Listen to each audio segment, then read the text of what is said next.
Zautzarko elurra niko nenkea naio Sartu naizuna baino sartu zipaio Ayo, c'est la vie Avant de partir en exil Je deviens de maki, mon ami Kondaira batan botoko mari Egitazko gizon bat araka matar Jose Mari 1, 2, 3 Monsieur le crepinati rap style You come to tester down hemen barru Jakin ere referente politikoa dala garrine biurrun To the boom, to the bap, to the boom, boom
Bizkaiko Foru Aldundia, Bizkaia denontzat. Trafikoari dagokionez, Malmasinen Santanderrerako noranzko tunela itxiko dute gaur gauean eta bihar osteguna goizeko 10:00-etatik 6:00-etara. Eta BI-22-18 errepidean Arteagan errei mozketak jarraituko dituzte otsailaren 2 arte eta goizeko 8:00-etatik arratsaldeko 5:00 arte.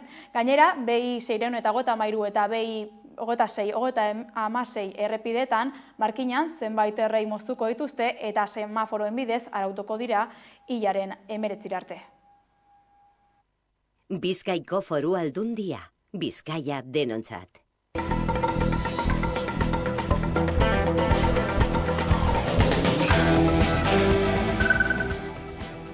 Azkenean amaitu da, Espainiako Auzitegi Konstituzionalak amaitutzat eman du bateragune auzia eta bazpen horrek itxi egiten du 14 urte baino gehiago iraun duen atala. Gaur bildu dira Auzitegiko magistratuak eta aurreko astean Juan Carlos Campo Espainiako Auzitegi Konstituzionaleko magistratuak zirriborro batean proposatutakoa onartu dute. Bateragune auziko epaiketa ez da berriro egingo. Epaimaiko 11 magistratuetatik 7 bozkatu dute auzia ixtearen alde eta 4 kontra. Itzuringuru handiko auzibidea izan da. Izan ere, 2020ko udan ere ematen zuen betiko amaitu zela. Alta, Espainiako Auzitegi Gorenak beste 3 urtez arnasa eman dio auziari, epaiketa berriz errepikatzeko aukera auspoturik eta auziperatuak izan zirenen eskaera aintzat hartu gabe, harrigarriki akusazioaren argudioa indartuta.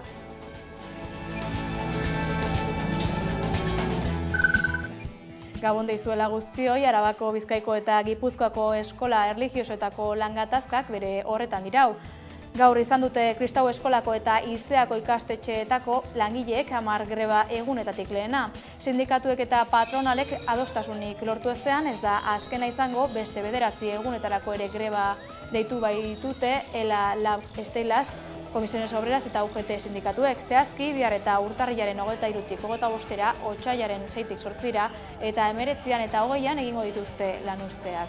2021ko abendutik iraungita daukate lan hitzarmena eta hura berritzearen alde ari dira borrokan.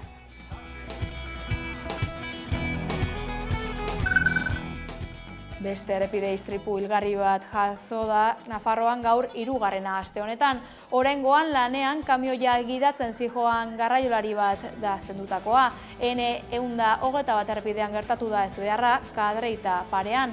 Nafarroako gobernuaren arabera elkarren kontra zihoazten zisterna kamioi batek eta garabi kamioi batek aurrez aurre jo dute, oraindik argitu ez dituzten arrazoiak direla media.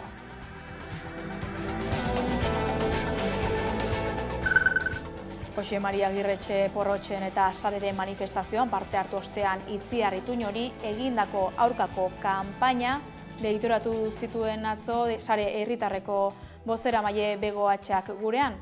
Entzun.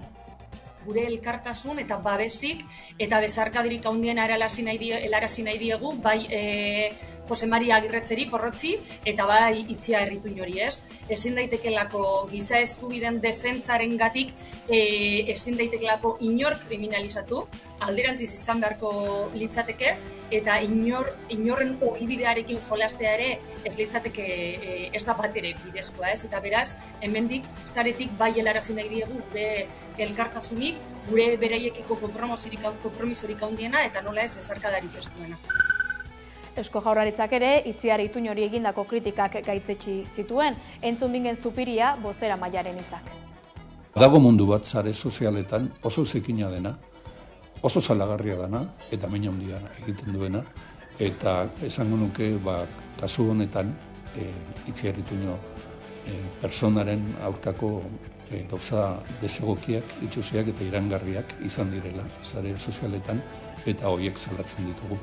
Larun batean Bilbon izan zen manifestaldia legezkoa izan zen, beraz ez dago lege urreketarik bere konportamentu horretan eta uste dut behin eta berriro gogoratu behar dugula daukagun eskubidea bai manifestaldiak egiteko eta bai gure iritziak adierazteko. Gaur ospatzen da San Anton edo Txakolin eguna Getarian, gerturatu gaitezen festara.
Noiz nola hasi denok dakigu, nor daki nola amaitu, eta bakoitzak bere gogoa.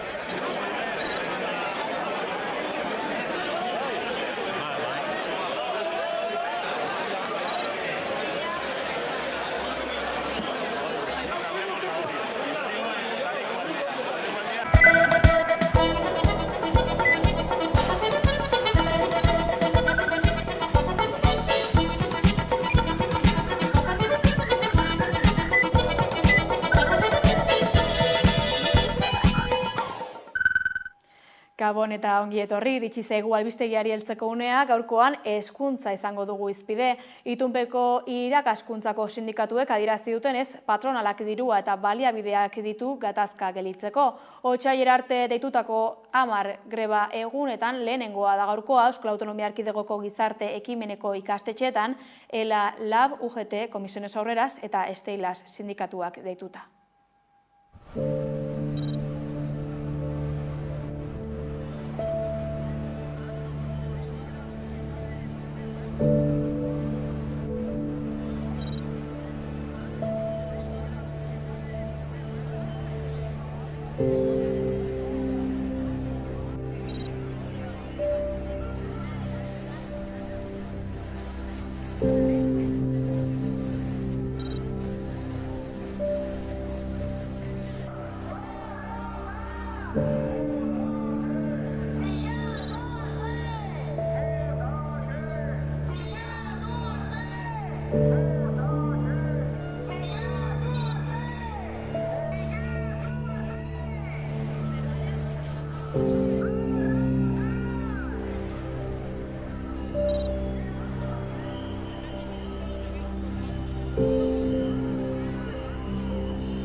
Hezkuntzan segiz, ikastoletan lan hitzarmen berria erdiesteko aurreakordioa sinatu du LABek ikastolen elkartearekin eta Eusko ikastolen batzarekin.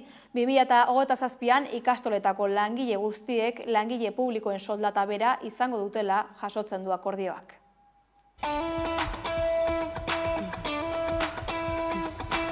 Ikastoletako lan hitzarmena berritzeko urratsa egin dute gaur ikastolen elkarteak, Eusko ikastolen batzak eta LAB sindikatuak.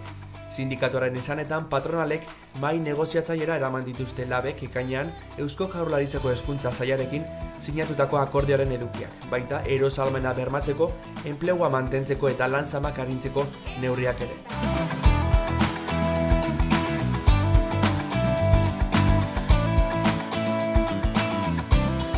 Sindikatuak zehatu ditu aurreakordean erdietzi dituzten hobekuntzak.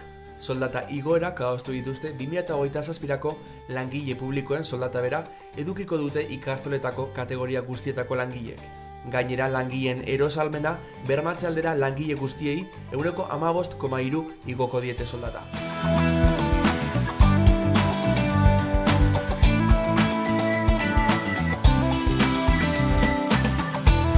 Soldatena ez da izango hobekuntza bakarra, akordioak prozedura bat jasotzen du jaiotze tasaren jaitsiera dela eta enplegua mantentzeko.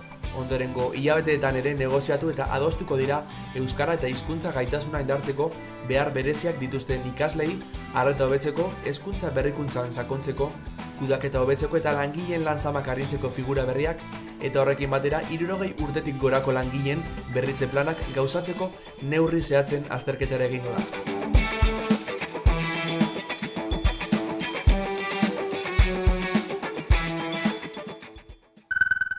Osakidetzan atzo protesta egin zuten LAB Comisiones Obreras eta SK sindikatuetako ordezkariek Osakidetzako etengabeko arretako gunetako prekarizazioa nabarmentzeko.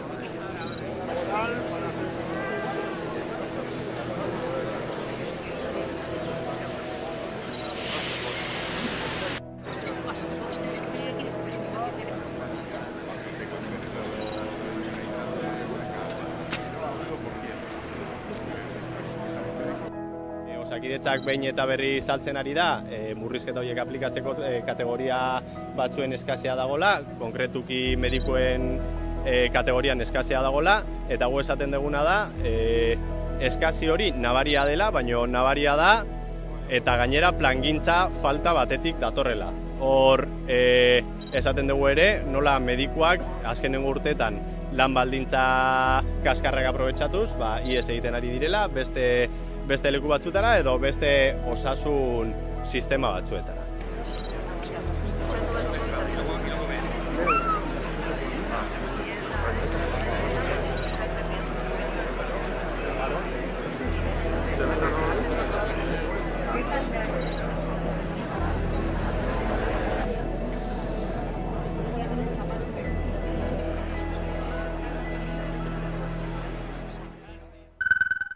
Hego Euskal Herriko emantzipazio tasa Europako batez bestekoaren oso azpitik dago. Hauxe da Espainiako Gazteriaren Estatu Kontseiluaren azken ikerketak ateratako ondorioetako bat.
Lanbideri zerbitzu ematen dion enpresa batek zibereraso bat jasan zuen azaroan 2021-tik erabiltzen ez diren bi zerbitzaritan.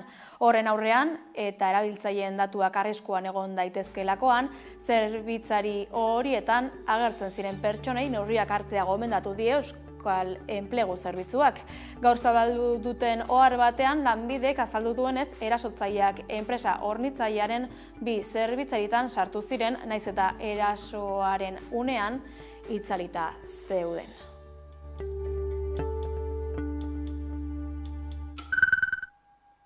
Gizon bat atxilotu dute Donostian giza trafikoko eta langileen eskubideen aurkako delituak egiteagatik.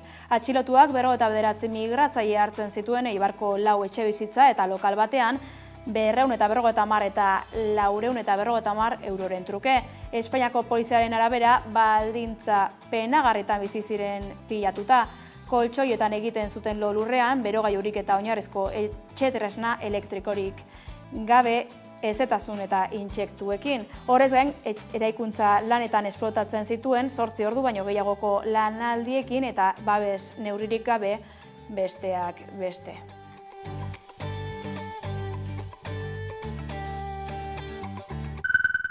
Euskara gaiei begira, euskararekiko atxikimendua eta transmisioa sustatzeko Euskara Plana sortu dute Urruñan.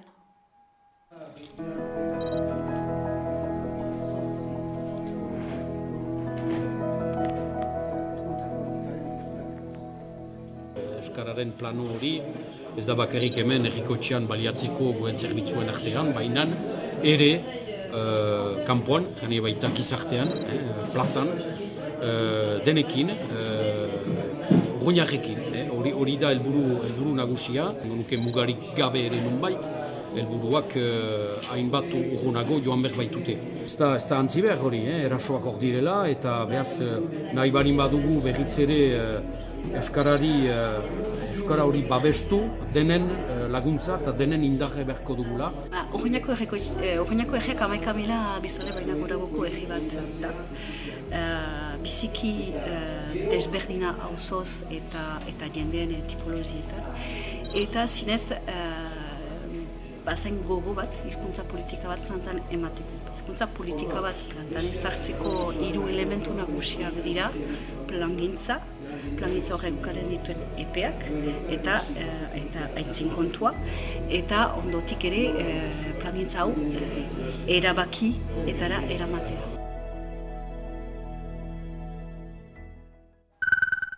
Ingurumenari dagokionez, Nafarroako hondakinen plana eguneratzeko dokumentua onartu zuen atzo Nafarroako ingurumen batzordeak. Helburu handi batekin egingo diote aurre datozen 3 urteei. Nafarroako etxeek zabortegietara botatzen dituzten hondakinak erdira murriztea. Nafarroako gobernuak 2027ko hiri hondakinak erdira murriztu nahi du. Gaur bertan, Nafarroako hondakinen plana eguneratzeko dokumentua onartu dute. Nafarroako etxeek zabortegietara botatzen dituzten hondakinak erdira murrizteko erronka dute. Hori egin ahal izateko Nafarroako gobernuaren 2024ko ingurumen aurrekontuak onartu dituzte. Hurrengo urterako hondakinen tratamendurako instalazio berria izatea espero dute, imarkoainen zehazki 76 milioiko kostea duenak. Finkatutako helburua lortzeko aurrekontuak handitzeaz eta instalazio berria egiteaz gain, hainbat hondakin frakzioren tratamendua hobetzeko asmoa dute, birziklapen tasa handitzeko. Hala nola, olioa, pilak, ontziarinak eta errefusa. Ahaleginduko dira, bestalde, jaki hondatu gutxiago eta erabilera bakarreko plastikozko boltsa gutxiago joan daitezen zakarretara. Gaurko batzarrean aipatu dute bestalde sortu ahalko ordainketa sistemak aztertzeko prest daudela, prebentzioa indartzeko. Beraz, 3 urteko epea jarri dute dokumentu berrituan aipatutako puntuak betearazteko. Euskal Autonomia Erkidegoko Segurtasun Sailak alerta laranja ezarri du gaur arratsaldean haize boladengatik.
Zaporeak Europara iristen diren errefuxiatuei janari duina eskaintzen dien irabazi asmo gabeko elkartea da.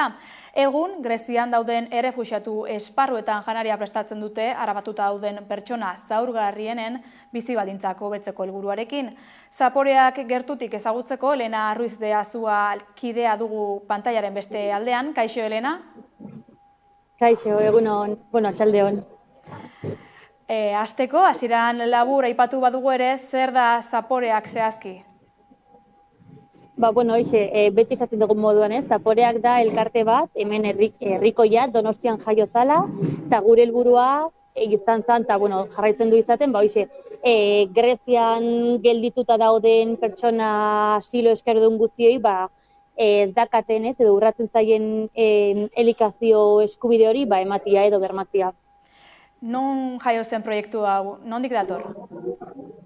Berez jaio zen hemen Donostin Intxarrondoko auzoan, hor sozietate gastronomiko batean, orduan hor zeuden kideak esan zuten justo gainea ailan ume Kurdistanekoa ikusetenean argazkiak edo justo refuxiatu krisi migratzailea argazkiak eta irudiak oso famatuak egin esan zuten, ze egin dezakegu nola lagundu dezakegun, eta orduan esan zuten, gu zer dakigu egiten, sukaldatu, orduan juntzian Txioseko uarte batera, dela Grezia ondoan, Grezian dagoela, Turki ondoan dagoela baita ere, eta hor juntzian sukaldatzea, berez proiektua 6 hilabeterako hasitzen, baina hoxe, daramatzagu 7-8 urte, hoxe.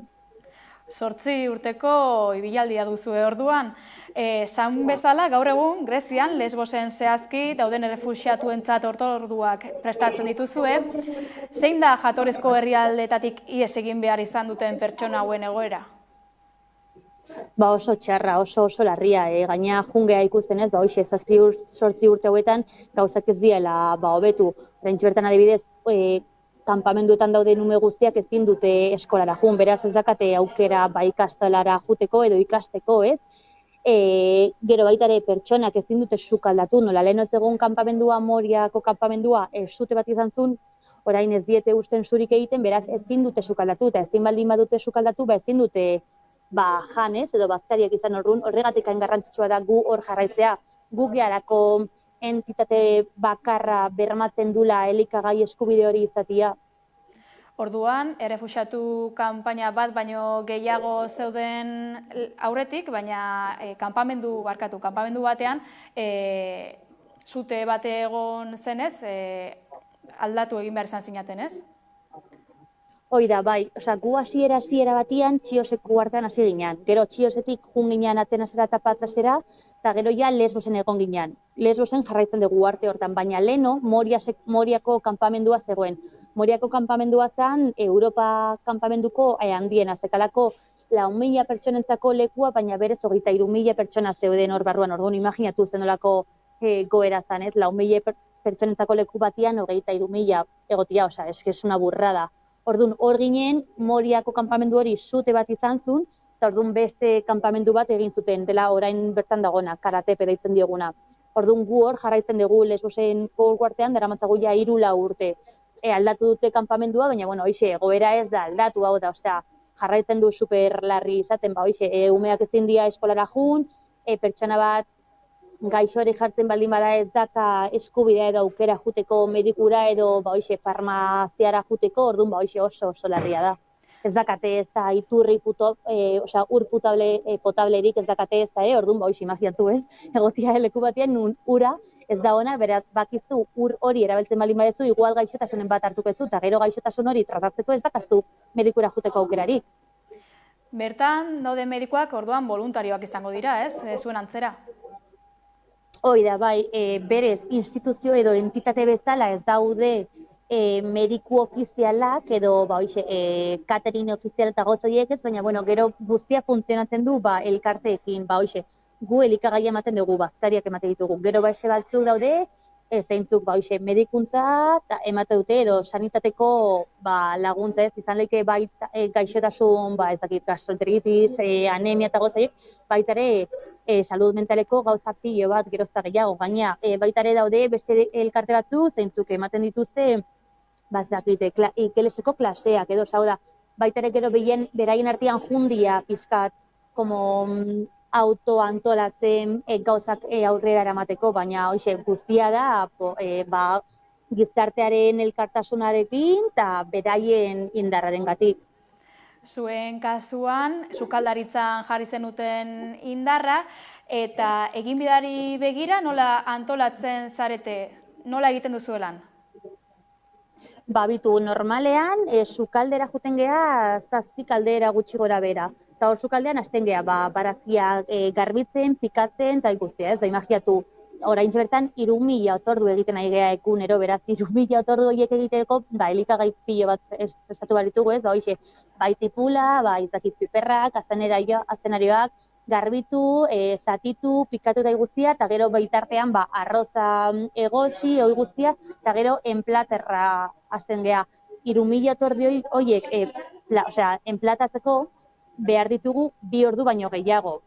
Orduan, baitare hortzai, denbora doa, gero baitare bestalde dazkagu, hor ikusten zean ogiak ez egite ditugu baitare, orduan, okindegia dakagu, orduan, da un no parar, egoten geha hor sukaldean, eta bai barazkiak zatitu, egosi, ogia egin, gero enplatatu, gero putxero horiek, ni ahi asartzen naiz, putxero horietan baitare garritzea, gero kanpamendura jutea baitare repartu hori egitea, azkenean 3.000 otordu horiek repartatzeko, denbora egin behar da, eta ezin da egin, como pinpan, ez, azkenean, pertsonak dira, eta eman behar die baitare beraien jarraimen bat, azkenean aprobetsatzen dugulako, ez, erreparteko momentu hori egiteko jarraimen bat, nola dauden beraiek, nolako egoeran dauden, eta kanpamenduko egoera baitare ikusteko, edo, ikusteko eta beraiek hitz egiteko. Lan eta denbora asko igarotzen duzue orduan voluntariotzan, zenbat zarete zehazki? Berez, sukaldean daude 6-7 langile fijo, diela asilo eskaeradunak, daudela kontratautak, eta gero, hilabetero doazte baita ere 4 pertsona Euskal Herrikoak voluntariotzan. Oraintxe bertan justo otsaila eta gero uste hasiko gehala 4 ordez 8 pertsona bidatzen. Zergatik, 3.000 otordu prestatzeko jende pilo bat behar dugulako, eta orduan oraintxe bertan 6 pertsona talau horiekin 10 diela, nahiko eskaz gelitzen dira, eta egia da, juten dela, gero kanpamendutik juten dira voluntarioak baita ere, baina, ikusi dugu behar degula, jende gehiago, ez, jende establia, lanean, lan hori ateratzeko, beraz, dazkagu, 6-7 pertsona kontratautak beti hor, asilo eskaradunak, eta gero orain 4, baina gero 8 pertsona jungo diela Euskal Herritik voluntaritza moduan. Begira, orain Euskal Herrira itzuliz, asteburura begira, danbor bat euro bat, otordu bat, kanpaina abiatu duzue, Donostiako danborradan parte hartzen dutenei zuzendua dago, zertan datza kanpaina honek? Berez, kanpaina hau duela pare bat urte egin genuen eta oso ondo funtzionatu zuen, baina orain berriro bota dugu gizartera, ez? Azkenean da, hasiera batian zan, danborradan egiten zuten jendia, ez? Danborradetan, barrila ez danborra, euro batengatik pin bat zekaten, eta guk euro horrekin otordu bat prestatzen genuen, eta nola nahiko harrera ona izan du gizartean, baitare animatu geha jartzen beste puntuetan, izan leke liburutegietan, izan leke tabernetan tala, gero, danborradetan ez dien ateratzen jendia baitare parte hartzeko, orduan berez, gure helburua zan, danborrada eguna ez, Donostiko eguna dela, festa bat dela, baina baitare festa solidario bat bihurtzea. Babes eguna ere izango dela orduan. Babesa emateko garaian, bestalde, beste zein modutara eskaini dezakegu herritarrok laguntza? Gu beti esate dugu, ez? Izan leike voluntarioza moduan, Grezia sukaldean dakagun voluntarioza egitea, baita ere ben Euskal Herrian, bazkenean ekitaldiak, elikagai bilketak behar dugu jendia, hori da izango ditzezke voluntarioza moduan, eta gero bestela baita ere izango ditzezke bazkide moduan, ez? Hilabetean 5 euro, 10 euro bat, azkenean bakoitza alduna guri guztia super ondo etortzen zaigu. Bai individualki baita enpresa batean, eskola batean, gero igual umeekin elikagai bilketa bat egitea, azkenean jendean nahi baldin badugu beti gaude superpresta, oso ondo hartzen ditugu ematen diguten lagun guztia. Mila esker Elena Arruiz-Dazua, gaur gurean errefuxiatuek bizi duten egoera eta zaporeak taldeak egiten duen lanaren ondik norakoak azaltzearren. Mila esker zuei beti bezala ez, altaboz moduan edo izateagatik. Politika gaietara egingo dugu salto. Auzitegi konstituzionalak Arnaldotegi Bilduko koordinatzaile nagusia babestu eta Bateragune auziko epaiketa errepikatzea baztertu du.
Urtarriaren 4an abiatutako bigarren hautespen aldia igandean bukatu zen EAJak Eusko Legebiltzarrerako egiten ari den hautagaitza prozesuan.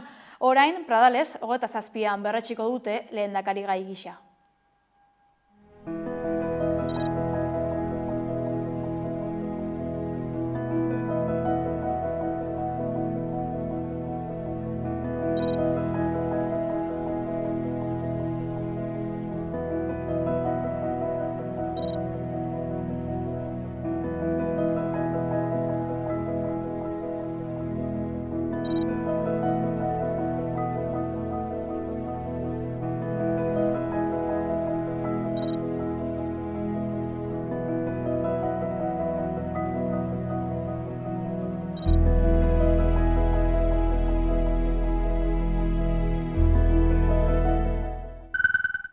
Nafarroa, Maria Txibite Nafarroko gobernuko lehendakariarekin bildu zen atzo Joseba Siron Iruñeko alkatea. Ikusi. Maria Txibite Nafarroko presidenteak eta Joseba Siron Iruñeko alkateak bilera egin zuten atzo. Batetik, Nafarroko hiriburuan etxebizitza berriak sustatzeko ekintza bateratuak aztertu zituzten. Besteak beste, udal berriak bultzatzen duen etxebizitza sozialerako plana. Era berean, bat etorri dira hirian bizikidetza hobea bultzatzeko beharrarekin, haren izaera anitza gehiago errespetatzen baitu. Belosoko, Etxabakoizeko eta Arrosadiako Nafarroko Unibertsitate Publikoaren kampuseko udalaz gaindiko eragina duten sektore planen bilakaera ere aztertu dute. Plan horien bidez, etxebizitza libre eta babestuak eraikiko dira eta beste hirigintza garapen batzuk eginen dira. Halaber, etxegabetasunaren arazoari aurre egiteko ahalegin bateratuak ebaluatu dituzte. Bi buruzagiek bi erakundeen arteko lanaren bidez bultzatu beharreko beste bi gai ere aztertu dituzte. Batetik, erorien monumentua deritzonaren etxipen prozesua eta bestetik Herripagaina auzoaren egoera. Txibitek Asiron abenduaren 28an alkate izendatu zutenetik egiten duten lehen bilera izan da. Sareren manifestazioan parte hartu ostean, Itziar Ituñoren aurkako kanpaina izan da abian. Aktorearen kontrako kanpaina deitoratu du Sare herritarrak, baita Eusko Jaurlaritzak ere.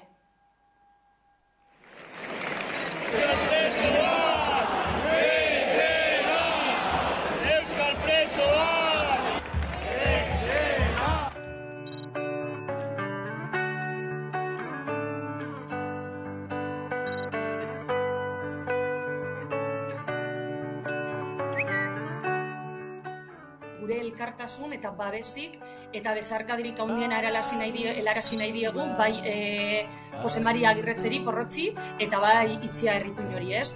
Ezin daitekelako giza eskubideen defentsarengatik ezin daitekelako inor kriminalizatu.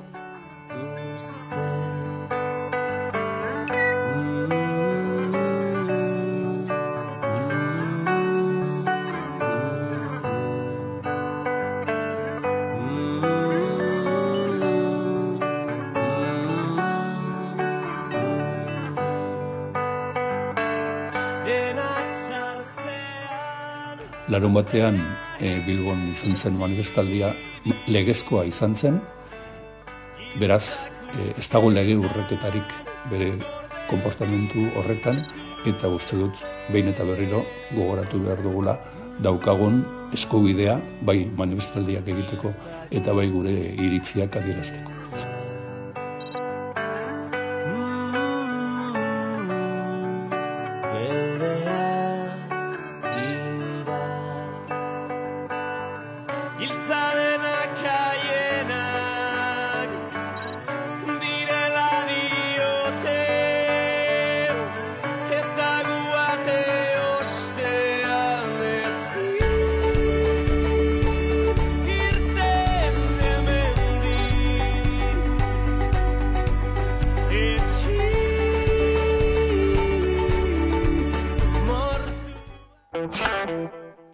Ekonomian, la CGT, Estela, SSK, EHN eta hiru sindikatuek elkarretaratzea egin dute gaur Nafarroko jauregiaren aurrean patronalaren impunitatea eta foru gobernuaren konplizitatea salatzeko. LAB, CGT, Esteilas, ESK, N eta hiru sindikatuek elkarretaratzea egin dute asteazken eguerdian Nafarroko jauregiaren aurrean patronalaren zigorgabetasuna eta foru gobernuaren konplizitatea kritikatzeko. Astelenean Arriben izandako lan istripuaren ostean deitu dute protesta, eta asteazken honetan Kadreitan izandako istripu batean hildako kamioilaria batu dute. Lan istripu gehiagorik ez, hiltzailea patronala gobernu konplizea lelopean. Edabidei egindako adierazpenean, ESK-ko Iratxe Alvarezek deitoratu du Nafarroak laneko ezbeharretan marka guztiak hautsi dituela. 2024an 4 pertsona hil baitira lan istripuz. Horren harira, Maria Txibite foru gobernuko presidenteari eskatu dio, baliabide gehiago eta diru gehiago ikuskatzaiengan eta odoluste hori geldiaraziko duten neurrietan. Aste honetan, Nafarroan 4 langile hil dira lan istripuagatik, eta Nafarroako gobernuari legea betetzea eskatzen diete, gobernua azken erantzulea izanik. Arabako ibaiak ahalik eta baldintza onenetan egotea arduratzen den Mediterraneoko ibaiak enpresako langileek elkarretaratzea egin dute lan baldintzen prekaritatea salatu eta lan osasun hobea eskatzeko. Mediterraneoko ibaiak aldi baterako enpresa elkartearen langileek beraien lan baldintzen hobekuntza aldarrikatzeko elkarretaratzea burutu dute ura agentzia publikoaren egoitzaren aurrean. Mediterraneoko ibaiak izan ere, urak azpikontratatutako enpresa da Arabako ibaien mantentze lanak egiteko. Langileek hilabeteko greban murgilduta daude. Baieztatzen dutenez, gero eta lan gehiago egitera behartuak izaten ari dira, beraien hitzarmena barneratzen ez dituen lanak egin behar dutela ere. Horren ondorioz, langileen osotasun fisikoa arriskuan jartzen ari dela salatu dute. Pedimos menos precariedad, más salud laboral, debido a las cargas de trabajo que estamos sufriendo por obras de construcción que hacemos en los ríos que no estaban dentro de nuestro ámbito funcional del convenio y que están dando lugar a accidentes de trabajo y problemas. Mediterraneoko ibaiak enpresak momentuz ez dio langileek egindako proposamenari erantzunik eman. Astelenean abiatutako greba ia erabateko jarraipena izaten ari duena, hilabete batez luzatuko da. Hori bai, behar izatekotan, behin hilabetea bukatzerakoan grebarekin jarraitzeko asmoa erakutsi dute Mediterraneoko ibaiak enpresaren langileek. Araban jarraiki akordio historikoa lortu dute La Vitoriana okindegietako langileek. Besteak beste, KPItik gorako soldata igoerak eta lanaldiaren 34 orduko murrizketa adostu dituzte zuzendaritzarekin. La Vitoriana okindegiko lantegiaren langileek hitzarmen berria adostu dute enpresaren zuzendaritzarekin. Besteak beste, KPI-ari lotutako igoerak barneratzen dituena.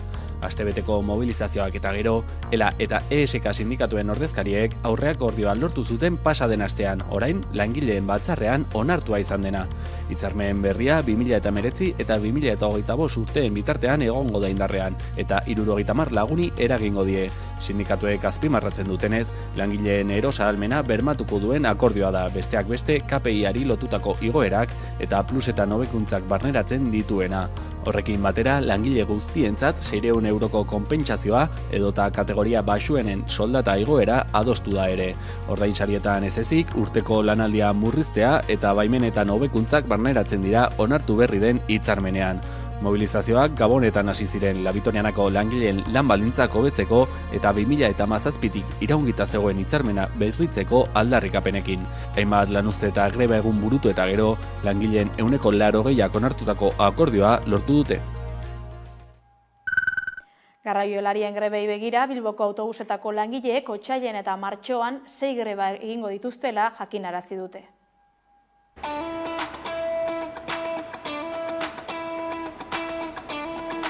Bilbo buseko langileak lan hitzarmen kolektiboaren alde borrokan jarraitzen dute. Aurrera pausorik eman ez dela iritsita, 24 orduko 9 greba egun deitu dituzte maiatzera bukaera bitartean. UGT sindikatoren arabera, enpresak eta Bilboko udalak lan hitzarmena berritzeko borondaterik ez dutelako erabaki dute mobilizazioak indartzea. Iazko lan uzteen ondoren Bilbo buseko enpresa batzordeak 30 greba egun iragarri zituen iazko abendutik aurtengo maiatzera, egun osoko 5 greba egun eta 25 lanuzte partzial. Hasiera batean 24 orduko 5 greba egun deitu zituzten urtarrilaren 18an, otsailaren 5ean, martxoaren 21ean, apirilaren 8ean eta maiatzaren 29ean. Gaur ordea, egun osoko beste 4 greba egun iragarri dituzte, otsailaren 13 eta 27an eta martxoaren 5 eta 18ean.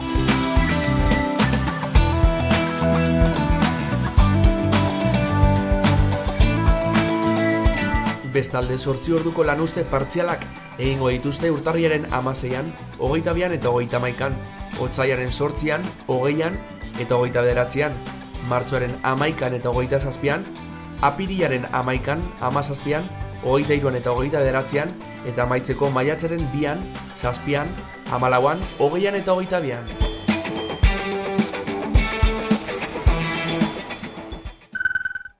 Bilbon gabiltzala garraioan badugu beste albiste bat, Bilbok eta zerbitzua bidegabe kobratutako dirua itzuliko die erabiltzaileei.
Gasteizeragoaz, Gasteizko udal gobernuak ez du oraingo udal aurrekontu proiektua aurrera eramateko babesik. Gasteizko udalean aurreko urteko aurrekontuak luzatu behar izateko aukerak indarra hartu du PPk akordioari ateak itxi eta gero. Alderdi Popularrak 15 milioi euro balio zituzten zuzenketak aurkeztu zituenak udal gobernuak hitz egiteko asmorik erakutsi ez duela salatu du. Aurkeztutako proposamenen gehiengoa ezeztatua izan dela baieztatu du PPko bozeramailea den Ainhoa Domaikak. Hortaz, aurrekontu proiektua ezin dutela babestu iragarri du. El gobierno de Maider Etxebarria se ha negado a reforzar el empleo, mejorar la seguridad, priorizar el comercio, el tráfico, la limpieza y los retos que tiene Vitoria en este momento, por lo que es imposible que podamos darle nuestro apoyo. PSE eta EAJaren udal gobernuak oposizioaren talderen baten babesa behar du bere proiektua aurrera eraman alizateko. Babes hori jasotzeko aukera zaila dirudi. Elkarrekin Podemos taldeak azkeneko urteetan gobernuaren aurrekontuen alde bozkatu duena, osoko zuzenketa bat aurkeztu du. Oraindik akordiorako tartea badagoela baieztatu badu ere. Hemos presentado una enmienda a la totalidad a estas cuentas, porque no están a la altura de Vitoria-Gasteiz y si no hay cambios y cesiones, deben de ser devueltas al gobierno municipal. Nosotras seguiremos trabajando para llegar a un acuerdo beneficioso para Vitoria-Gasteiz. Gauzak horrela, Euskal Herria bildu da proiektuari aurkakotasun garbia erakutsi ez dion talde bakarra. Taldearen bozeramaileak, Rocío Biterok, herritarrei mesede egingo dien akordio bat lortzeko denbora badagoela baieztatu du. Gure konpromisoa herritarrekin da, eta uste dugu urtarrilaren 30 arte badagoela denbora akordion bat lortzeko, aurrerakoia eta herritarren eskaerari erantzungo diena. Horrela, hitz egiten jarraitzeko borondate osoa dugu. Zuzenketak aurkezteko epea ostegunean bukatuko dira. Behin guztiak jasota, proiektua udal batzara eramango da, orduan ikusiko dugu 2024ko aurrekontuak onartuak diren edo 2023koak luzatu behar diren. Gaitun, baita mendian ere, gailurretan izan gaitun, erakusketa zabaldu dute Iruñeko planetarioan 1954tik gaur daño bidea urratu duten Euskal Herriko emakume alpinista eta eskalatzaile aitzindariei buruz. Euskal Herriko Medi Federazioaren mendeurreneko lehen ekitaldia izango da. Gailurretan izan gaitun erakusketa astelehen honetan inauguratu da Iruñeko planetarioan.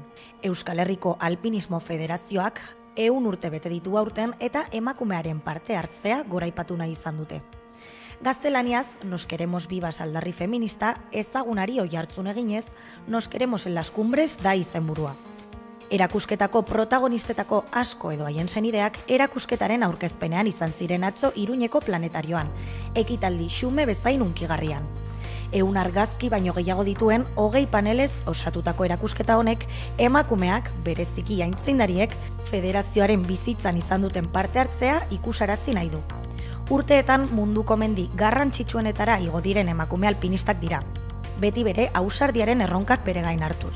Aintzindari horietako batzuk 80 urtetik gora bizi dira oraindik, hala nola Pakita Bretos edo Maritxu Sorabila. Emakumeak gizartean izan duen aurrerapenak alpinismoari ere eragin dio. Duela hamarkada batzuk, espedizio horietarako baldintzak gaur egungoak baino gogorragoak ziren. Kritika sozialari eta horretarako erabilitako materialari dagokienez. Gaur egungo egoera asko aldatu da eta alpinisten kopuruak gora egin du. Erakusketa ibiltaria izanen da, beraz Euskal Herriko beste herritan zein hiritan egonen da. Iruñeko planetarioan otsailaren 8 arte eskuragarri egonen da planetarioak duen ordutegiaren barne. Musikagintzan, Gorka Urbizu Berritxarrak taldearen abeslari ohiak proiektu berri bat aurkeztu zuen astelehen honetan. Hau dela eta musikariarekin elkartu da Maika Telebista ezustean argitaratu duen diskoaz hitz egiteko, Irune Errejano. Igande gauerdian Gorka Urbizuk bere lehenengo bakarkako disko atera zuen, hasiera bat tituluarekin, 10 abesti sortutakoa, eta gaurkoan Lekunberrira gerturatu gara, berarekin hitz egiteko eta diskaren inguruko lehenengo deklarazioak entzuteko. Azteko eta ben badago aldarrikapen moduko bat, diskoa osorik entzuteko, ez? Gaur egun ematen du singela agintzen duela, eta hori bada, orain bogan dagoen estrategia da, baina nik aldarrikatu nahi dut disko honekin baita ere beste ritmo bat eta musika entzuteko beste modu bat. Badakit imposible baten atzetik nabilela, baina badago mezu hori, ez? Nola baita emateko alegin bat. Eta gero, uste baita ere lilura edo fascinazioa de musikak sortzen duen lilura hori edo liluraren botere hori mantentzeko alegin bat ere badela. Esan nahi zut, sorpresaz ateratzea gaur egun ez dena aurrez erakusten dugu, ez dakizen bat single, ez dakizen bat making of, eta ez dakizen da. Ondo dago, baina impresioa daukat batzutan musikak edo kantuak kantuari zerbait kentzen diogula, beste informazio eta esposizio horrekin, ez. Eta hain batean, asteleen buruzuri batean, eta, nire kasuan orain gainera 4 urtez isilik egon ondoren, ez. uste dut bazuela olako, bueno, oparitxo bat, alentzako, entzulentzako, eta uste dut ondo funtzionatu duela, bai. Bueno, horregonda nebulosa bat, sortzeak zalantza asko dakartza, ez da bide erraza izan, azteko, berri geratu ondoren, atxeen hartzeko beharra neukan, eta alaxe egin nuen. Eta gero, gerturaten naz musikara bitarte honetan beste modu batez, ekoizpenak egin ditut beste talde batzuekin, dela La Moda, Loiotikan, kantuak egin ditut, kantu solteak ere bai, eta kontzertu pila bat ikusi ditut zuzenean, hori ere faltan botatzen nuen, eta irakurri, olako gauzak, eta bidaiak egin, eta olako bilaketa batean ibili naiz, ez? Eta probatu izan ditu beste estilo batzuk, pixka bat, hasta buka, hola, ez? Ikusten, nondik joan. Eta alako batean, ja ikusi nuen banokala ideia bilduma bat, eta alako bultzada bat behar izaten dut, ez? Edo epe muga bat jarri izan, abuztuan estudioa hartuko dugu, eta ja, ordurako zerbait markako duzu, ez? Eta hori izan zen 2023an. Baneuen hola idea bilduma bat, eta ikusten nien batasun posible bat, eta Jordi Matas ekoizlearen ideia etorritzaidan, ezagutu genuen elkar, eta ikusi nuen hau da momentua, ez? Eta, zirta lazarri inbarruela ere bai, zeia bestela luzatzen ari zen gehiegi, eta ideiak ere, ez dakiz zimeldu egiten dira, ez baituz aurrera eramaten, eta bai. Dudarik gabe, berri lozorroan jarri genuenetik, hor aro bat edo niretzako bintzat pertsonalki eta artistikoki ere ez, mugarri bat dago, eta ziklo bat bukatu zen hor. Oain olako tarteko aro bat pasa dut, eta bai, hau da hasiera bat, ez? Hasiera da, beste ziklo baten, abia puntua edo, nire ustez, disko duin bat egiten saiatu naiz, eta horrekin natorrez, baina gero bat esaten dut ere bai, izazitekelako beste hasiera mota bat ere bai, pixka trascendentzia kentzeko ere bai, norberaren egitekoari, ez? Hau da hasiera bat, eta gustatzen bat dizu ondo, eta ez bat gustatzen, beste 1000 disko daude, ez? Eta bada hasiera posibletako bat. Ez du esan nahi beti ala izango denik, edo urrengo urratsa zein izango den, goizegi da hori izateko, baina, esan nahi dut, sortzeare zalantza dela, eta zalantzak eramaten zaitu sorkuntzara ere bai, hor bada olako anabasa bat, baina hasiera posible asko zeudela, esan nahi dut, ez? Eta bilaketaren aldarrikapen hori ere badago tituluan, uste dut. Ja, joko hori eraman nun, bai, amaieraino, eta uste dut, nik banekien adibidez, aurrerapen kanturik etzela egongo, ez? Grabatzen ari nintzela, hori zen ziurtzat neukan gauza gutxitako bat, eta horrek uste dut, gero autoestetikoak, 8 pistako analogiko batekin grabatzeak, elementu gutxirekin, eta hori dira denak, uste dut, batasun soniko eta estetiko bat ematen diotenak diskoari, ez? Eta tituluek ere, hori karri dute, ez? Nire ustez ematen dio, borobildu egiten du nolabait lana, eta emate izu mezu hori, hau, kantu bilduma da, segida honetan, zentzu bat daukana, eta barrez. Eta gero baneukan kantu berezi hori, besterik ez, estudian sartu, baina astebete lehenago sortu zena, eta iruditzen zitzaidan hori bazela amaiera kantu bat, eta mantendu zentzua zeukala besterik ez, hau dira kantuak, eta besterik ez dago, eta nire hasiera ez. Bai, eta gehiegi. Bai, orain pentsatzen dut, igual, genukela, kantu batean dio, tren bat kantuan ez, ikusmenak itxututa gaudela, ez, eta nolabait ere, ikuspegi musika entzuten dugu begiekin orain ematen du, ez, sobreexposizionekin eta bar, eta asko zaindutako bideoklipekin eta bar, eta, beste autoestetiko bat da, eta orain bogan dagoena, baina nik aldarrikatu nahi du musika 5 entzumenekin entzun behar dugula, eta batez ere belarriekin, ez, eta, dena dela, gehiago izan da ariketa bat, estudio edo grabaketa tokiaren berezi hori erakusteko. Grabatu dugu Lleidako Teatre del Caleril, olako herri bateko 1904 edo 5 antzokizar bat, estudio bilakatu dena horrentarako, baina berez ez da estudio bat daukan ostasuna eta itxira eta lehioz beteta dago, egurra daukazu, egur zaharra, ez dakik zon xarma daukan tokia da. Eta bideoklipa ere, ez da bada bideoklipa, baina esan nahi dizut, grabatu dela 16 mm kamera batekin ere bai, eta horrek ere bat egiten du diskoaren estetikarekin, ez pixkat analogikotik, eta ez eukitzea 11.000 toma eta 1.000 disko gogor, baizik eta, momentuko zera bat, eta hor jasotzen saiatu da Alex Cabeza Trik izan da bideogilea, eta bertan bizitako giroa eta tokia, ez? Jasotzen saiatu gara.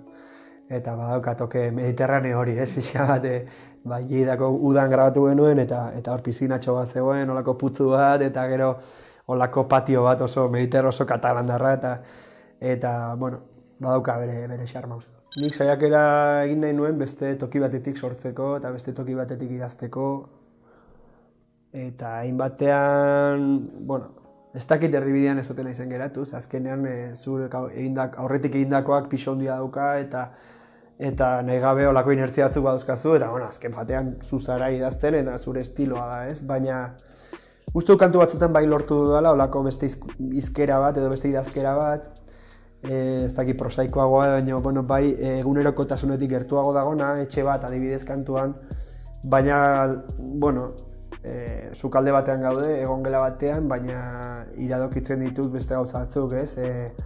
Heriotzari bildurra edo zer dakit, denboraren iragaitea, hori agertzen da diskoan zeharka edo zuzenago, pixka narratiboago ere bai, eta, pixka hortik jo nahi nuen, kantu guztitan ez dute hori lortu uste dut, baina, badago ere bai egungo bizi moduaren ez dakit kritika, baina, olako ikuspegi kritiko bat ere badago, zenbait kantutan tren batean adibidez, ez dakit turbo velozidadea hau behartuta gauden, ni badakit imposible bat eskatzen nahi nezela, baina apur bat desazelerazioaren aldeari nahi hemen, ez?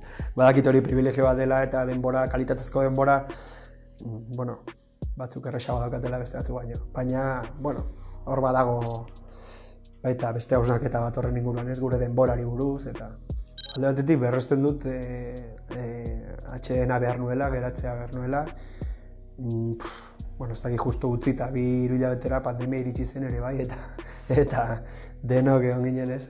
Ni frivolizatu, ez du frivolizatu nahi, eta broma gutxi honekin, baina drama hori kenduta, pixkat munduak arrazoia eman zigun, ez? Geratu beharra zegoela, eta bildurra nukan ere bai, ez?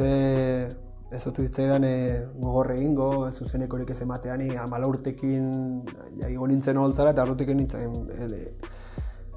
gelditu gabe nintzen, ez? Orduan, baneuka beldur hori, baina, oso ondo etorri zaitatxeen hau, eta esan bezala musikara gerturatzeko beste bide batzuk ireki dizkit. Ate batzuk itxi baino leiho batzuk ireki dira, edo ate batzuk, eta behar nuen, ez? Aldi berean, hartzen zara zure ogibidea dela olako marzianada bat. Eta hori ere, aitortze dizu batzutan lekoz kanpo geratu naizela ere bai, asteburutan lanbide, ez dakit nola esan, normala hitza izai gustatzen, baina estandarragoak ez dakit nola esan, ez egiten du asteburutan, eta hori ere ikasi garra dago, adaptatu behar izan dut, baina ez dut olako berezirik euki zuzenekoetara bueltatzeko diska grabatu doan arte. Orain bai badaukagoa kantu partekatzeko eta zuzenekoerik idazteko bai. Bira egingo dugu, une honetan ari gara datak eta tokiak lotzen, eta laizter nik uste datorren astean edo iragartzeko moduan izango garela. Eta bai, Euskal Herrian eta Euskal Herritik kanpo ere egingo ditugu bai. Nola bizi izan dituzu lehenengo uneak horrela, gaur promo bezalako honekin hasi zarela, urduri? Urduri promozioa, azkenean egindako azaldu behar izaten da, eta erabide lana oso garrantzitsua da, eta eskertuta nago gainera emandako lekuagatik, ez, eta diskoak oso harrera ona izaten ari da oraingoz, ez, eta horrekin ere pozik. Hori izanik, 4 urte daramazkit elkarrizketarik eman gabe, eta pixka bertigo apur bat ere ematen du, ez. Baina, behin hasita ja. Hau da kontzertuak bezala, lehenengoan beti pixka berde zaude eta gero bazoaz, ez. Pixkanaka Gaina niri personalki kostatzen zaitola lan bat egin aurretik ez dut teorizazio handirik egiten, jartzen naiz idaztera eta sortzera eta gero a posteriori irakurrita eta jendeak nola hartzen duen eta hor ja azten naiz aztertzen zeri buruz ari nintzen pixkat kontraesankorra izan daiteke, baina hala da. Itzal hori horrengo da, baina ni oso harro nago indakoaz eta ez dut inongo arazorik, ez nuke nahi etengabe, nik beste aro batean nago eta hau dakar eta hau derrendatuko dut eta oso pozik ez, baina berritxarrakena izan da historia bat alucinantea eta hor sortu den komunidadea jendearekin familia moduko bada eta gaur egun jendea jarraitzen du diskoak entzuten